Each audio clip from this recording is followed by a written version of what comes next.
ओम मूर्ति जे ओंकार श्रीयुक्त प्रभु चावला सहित मु आपण मानू एवं आज जो पुस्तक उन्मोचित हम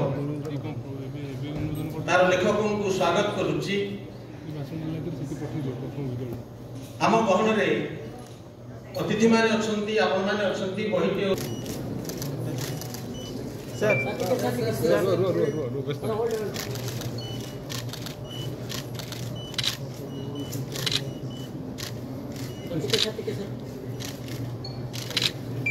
ओके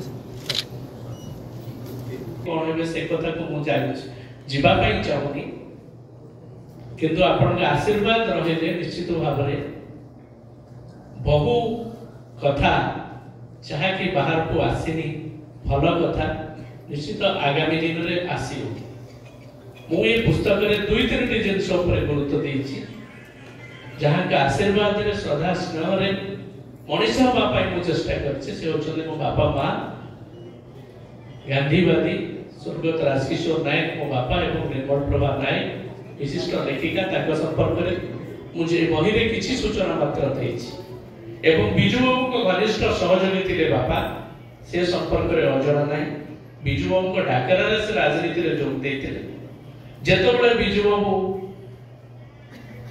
67 मसिया रे पाटकुरा निर्वाचन मंडली रे पराजय वरण करथिले तापरे आंचलिक दल गढ़ी पाटकुरा निर्वाचन मंडली रे प्रार्थी भाव रे उत्कल कांग्रेस रो बापा को सेठी दायित्व देथिले एवं तापरे दुईटी थर बापा मध्य विधायक भाव में निर्वाचित होते जहाँ जीवन को देखी जहाँ चलनी मत प्रभावित करी मनीष हाँपाई साहस देती नवीन पट्टनायक आउ के खाली दुईटी उदाहरण कहूँ ये बही रखी जो 2002 मसीह बन्या होता से पाटकुरा निर्वाचन मंडल मो विधायक नी किंतु दायित्व थी नवीन बाबू को नहीं से देखिबा पई 2 घंटा प्रबल खरारे से बोट रे चित्रोत्पला नदी रे गले किंतु जोठी डंगाटी लागिला आमे आशा करथुनु मुख्यमंत्री को पई चप्पल हेलिकॉप्टर सेठी थिबो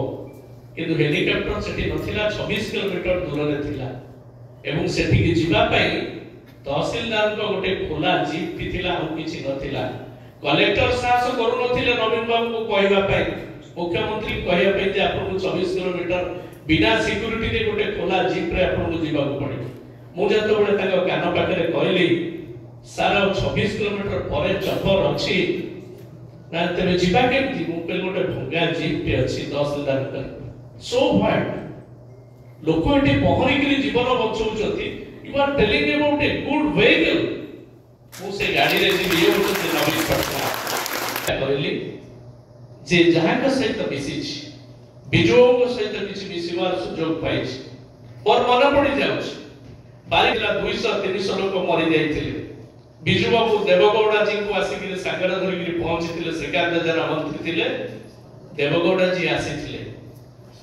प्राइम मिनिस्टर रिलीफ फंड मिलिबार विलंब होला मते किछि लोक कहले आपण जानतु दिल्ली रे बिजू बाबू को भेटिबे कहिबे जे अनुदान कहीं मिलूनी मुझे जाए बिजू को भेटी से बिजू मत कही मुझे सांबादिक नी कि राजनेता नी साधारण मनीषटी थी you go and meet your prime minister मु हसी कही आर यू ए कावर्ड से थम थम गोटे फोन उठे मु भुवनेश्वर पहुंचला बेलू देखी 200 लोक पैसा पाई जाइए बिजू पट्टनायक ए इतिहास को हमें बही रखिबे पर पीढ़ी पे रखिबार आवश्यकता रही एस बेल्जियम जाइथिली मु सेठी पचारी थिली समवाय मंत्री हिसाब रे मु कोठो आसी छी आपण जानि छथि समस्त कहले yes we know you are from India मु कहले इंडिया आसी छी आउ कोठो आसी जड़े लेडी मैडम प्रोफेसर तेना ना टिपिगिरी मु आनी छी कहले यस आमे जानि छु जोठी विश्व वर्ल्ड रो सबटु बड़ हॉकी स्टेडियम हेछि you have come from that state you mister right ଆମେ ଗର୍ବ କରିବାନି ନବୀନ ବାବୁଙ୍କ ପାଇଁ, ତାଙ୍କ କାମ ପାଇଁ, ତାକୁ ଡକୁମେଣ୍ଟେସନରେ ରଖିବାନି ପରପିଢି ପାଇଁ। ମୁଁ ଅଧିକ ଆଲୋଚନା କରୁନି। प्रभु Chandra ji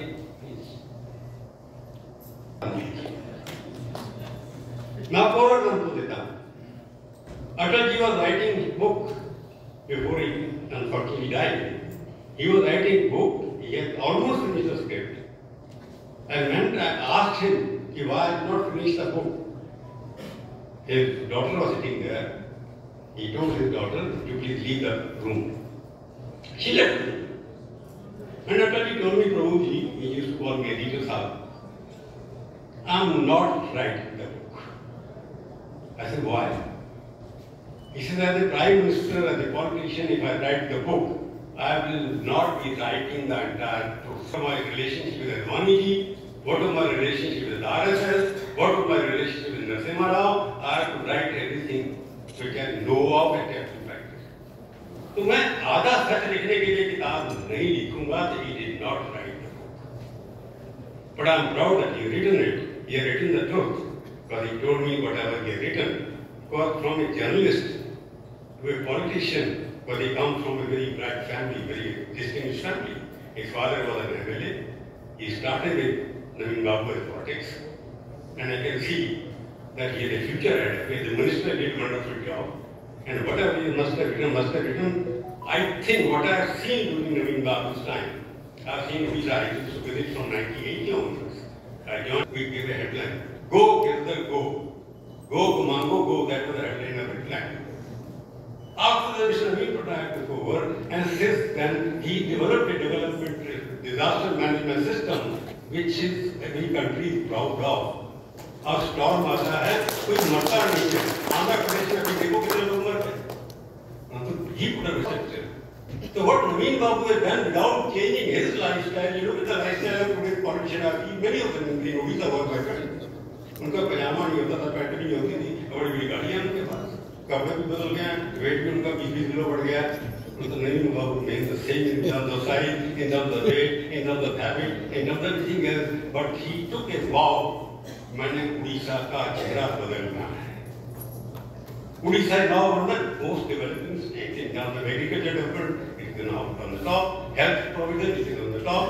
I hope in this book my friend has recorded everything. Into various events, policy and governance.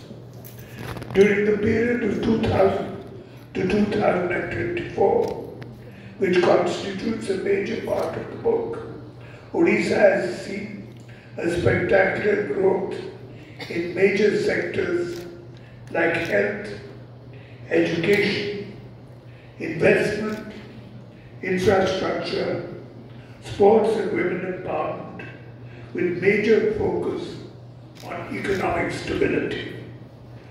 The book is lucidly written, and I'm sure it will inform its readers about the commitment and dedication required for ensuring the development of our state. It will inspire the younger generation, particularly from the professional walks of life, to take a close look at politics in Odisha. I'm sure most of you are familiar with Atanu Babu's career in journalism before he took up politics.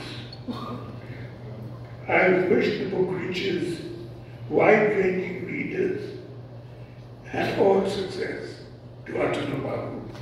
Bande Utkarta.